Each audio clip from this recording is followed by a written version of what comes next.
Salut à tous, salut à toutes, j'espère que vous allez bien. Avant de commencer, je vous invite à prendre un petit thé, un petit café et à me rejoindre pour le sujet d'aujourd'hui. J'ai été sur une bonne lancée. J'ai déjà traité du fait de se sentir mieux à l'oral lorsque vous devez prendre la parole publiquement.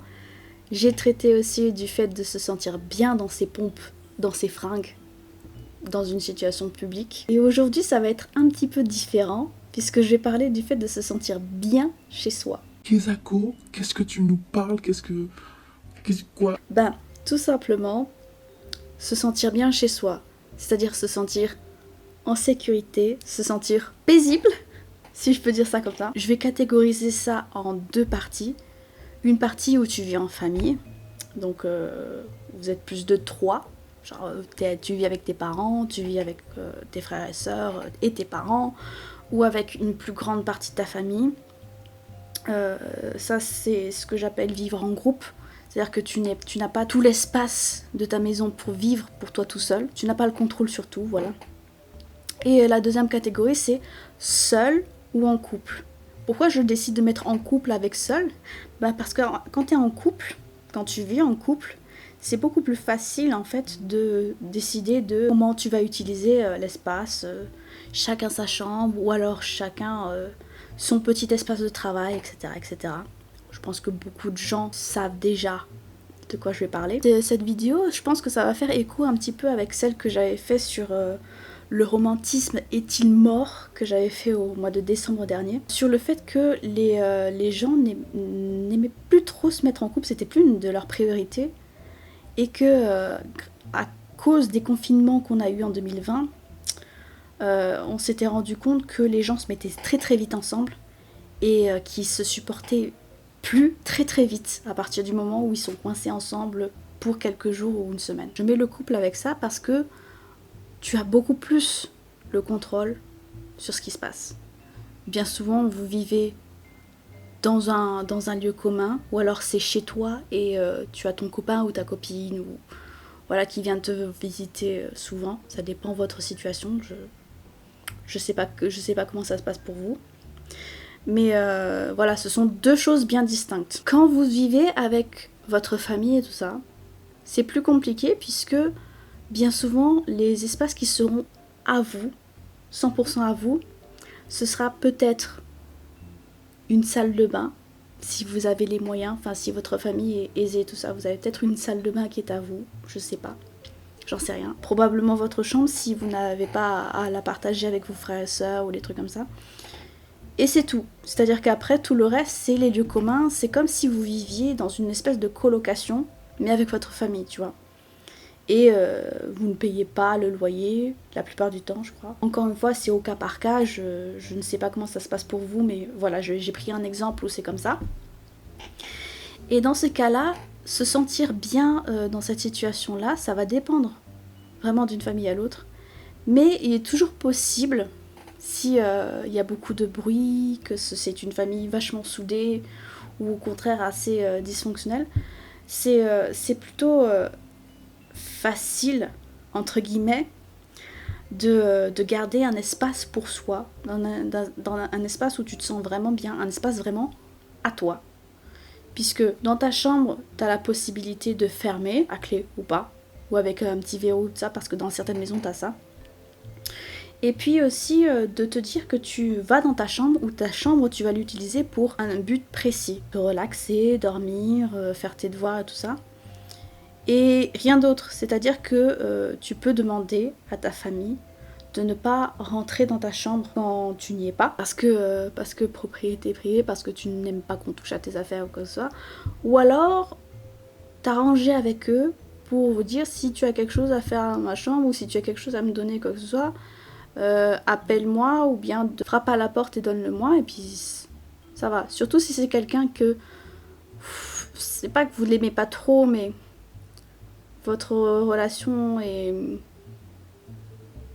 juste cordiale, par exemple. Si vous avez des relations qui sont juste cordiales avec certains membres de votre famille, vous pouvez leur demander ça. Je pense que dans la plupart des cas, ils ils comprendront. Et de toute façon, je pars du principe que tu fais pas aux autres ce que tu n'aimerais pas qu'on te fasse. Après, Ça dépend des individus. Mais vous pouvez demander ça. Parce que si vous voulez vraiment vous sentir bien dans cette chambre, il faut que vous mettiez des limites. Et ça, dans toutes les relations que vous avez avec les gens, que ce soit votre famille, vos amis, votre copain, votre copine, etc., il faut que vous mettiez vos limites. Parce que si vous ne les mettez pas, on va vous marcher dessus.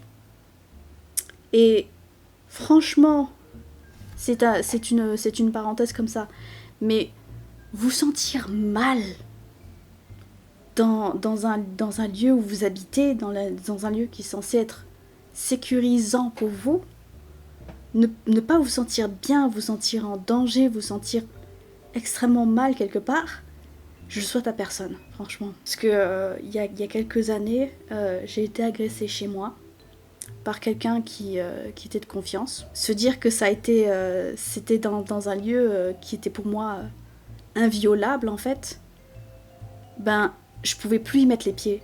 Physiquement, je pouvais plus me dire que je devais retourner là-bas, que je devais me remémorer ce qui se passe, possiblement faire des cauchemars, etc. Dans tous les cas, vous ne voulez pas vous retrouver dans une situation où vous vous mettez en danger par rapport à quelqu'un, ou que quelqu'un pourrait vous menacer parce que vous n'avez pas de bonne relation avec, ou qu'il s'est passé quelque chose, ou quoi que ce soit. Vraiment restez safe le plus possible. Gardez vos limites, surtout en famille, parce que c'est facile de se laisser dépasser par les événements, surtout si c'est une famille dysfonctionnelle. Optez toujours sur le fait de rester la plupart du temps en dehors de votre chambre et de garder uniquement votre chambre pour vous reposer, principalement.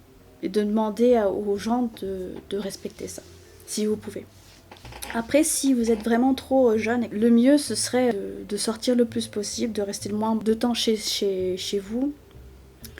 Et une fois que vous avez l'âge, une fois que vous avez les revenus, cherchez une coloc ou cherchez un truc dans lequel vous pouvez vous installer et où vous pouvez vous-même décider de ce que vous faites dans cette maison, comment est-ce que vous allez agencer tout ça, etc. Avec ça, je vais vous parler d'un truc qui est aussi important. La façon dont vous agencez les choses dans votre chambre ou chez vous importe aussi beaucoup. C'est-à-dire que si vous vivez dans un bordel sans nom, où vous ne pouvez pas mettre le pied par terre sans vous casser la gueule ou des trucs comme ça, c'est qu'il y a un problème.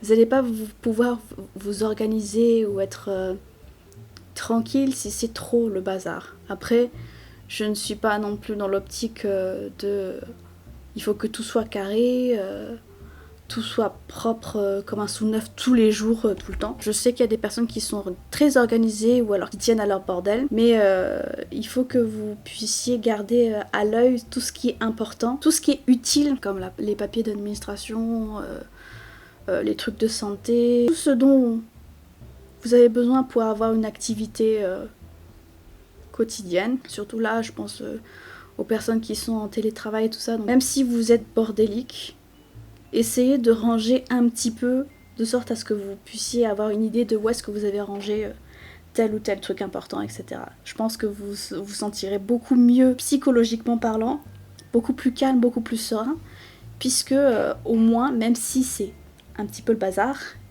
vous savez où c'est, donc pas de stress. Et ça c'est super important parce que si vous travaillez dans votre chambre, la façon dont vous vous sentez dans ce lieu-là va rester en fait. Quand il s'est passé un certain événement négatif, entre guillemets, dans une pièce, dans une maison, etc., sur un lieu, tu vas avoir quelque chose dans l'atmosphère qui va se dire « Ah, je me sens pas super », ou alors « Je me souviens qu'il s'est passé ça », ou alors « Ouais, je sais pas, il y a un truc qui fait que... » vous êtes pas bien, tout simplement. Pour vous donner un exemple, encore une fois, il y a quelques années, quand j'étais beaucoup plus jeune, je crois que je vais avoir 18-19 ans, je vivais dans ma résidence actuelle, et j'avais des coups de téléphone avec ma mère, et on se disputait très souvent, de façon très sonore au téléphone, et ça allait parfois tellement loin que je me mettais en colère, que je me mettais à pleurer, mais à pleurer, après coup parce que je tenais plus du tout mes nerfs, etc.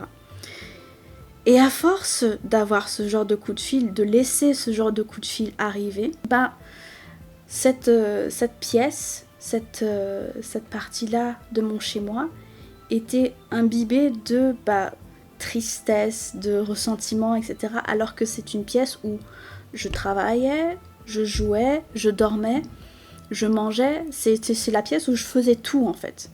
Et j'avais ce sentiment de malaise parce qu'à chaque fois je repensais à ce qui s'était passé, de ce qui s'était dit, etc. Et je me sentais pas bien, je dormais mal, j'étais pas bien chez moi, tout simplement. C'est pas un malaise aussi fort que si tu es en danger, mais c'est un malaise qui fait que t'as pas envie de t'attarder là. T'as pas envie de t'attarder, t'as pas le moral. C'est limite s'il n'y a pas une once de dépression qui te guette. Tu vois ce que je veux dire?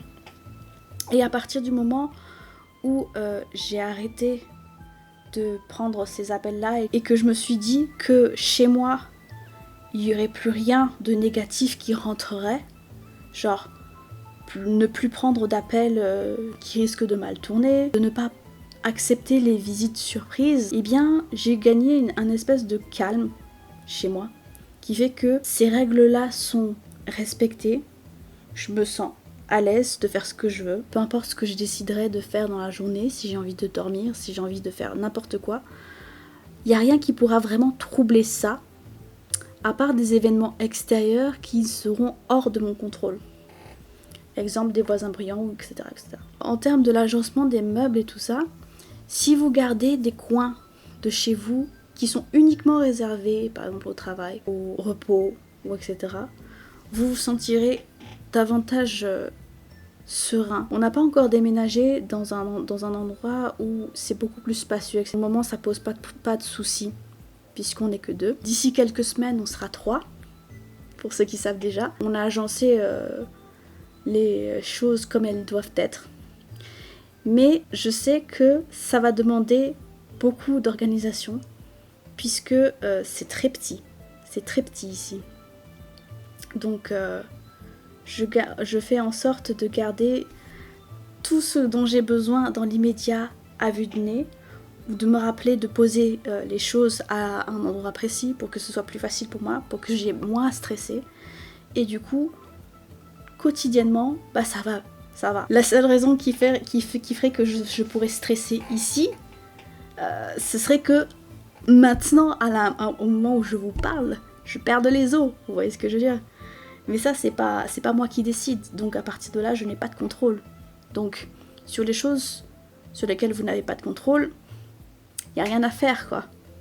Juste dire, bon, écoute, on fait avec. Mais voilà. Il y a aussi un autre truc dont on m'a parlé il y a quelques années, c'était les couleurs. Apparemment, certaines couleurs feraient en sorte que tu te sens plus apaisé dans certaines pièces que d'autres. Par exemple, le bleu. Il me semble que c'est une couleur qui fait en sorte que tu te sens plus serein. Bleu avec le mauve. Alors que les couleurs plus vives comme le rouge ou le orange, ça a tendance à exciter un petit peu le mental. Alors je sais pas si c'est avéré ou pas. Si ça se trouve, je vous dis de grosses conneries. Vous pourrez penser un petit peu si vous avez envie de redécorer chez vous d'une certaine couleur, etc.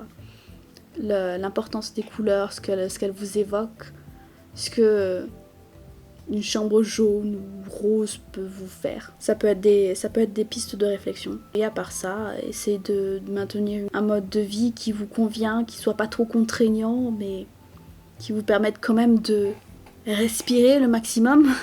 Parce que se foutre la pression pour pas grand chose, c'est pas... Voilà, je pense qu'on en a suffisamment parlé sur la chaîne avec ma vidéo sur mes résolutions 2021. Et sur le fait de vivre simplement. Je sais que ça fait chier beaucoup de gens, que ce que j'avais à dire était aussi simple que ça, mais c'est super important et je pense qu'on ne le répétera jamais, jamais assez. J'espère que ça vous aura plu, ça vous aura peut-être donné des idées auxquelles vous n'auriez pas pensé. Et moi je vous dis à plus dans une prochaine vidéo. Salut!